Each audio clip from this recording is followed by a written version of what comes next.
येतील।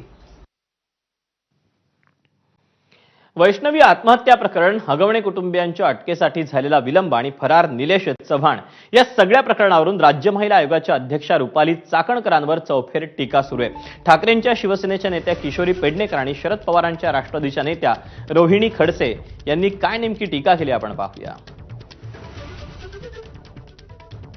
या बाई फक्त पक्षाच्या विरोधात जर काय असेल तर पदर खोचून उभ्या राहतात। अहो चिल्लर आणि थिल्लर ह्या बाई आहे असं आता लोक उघड उघड बोलायला लागले।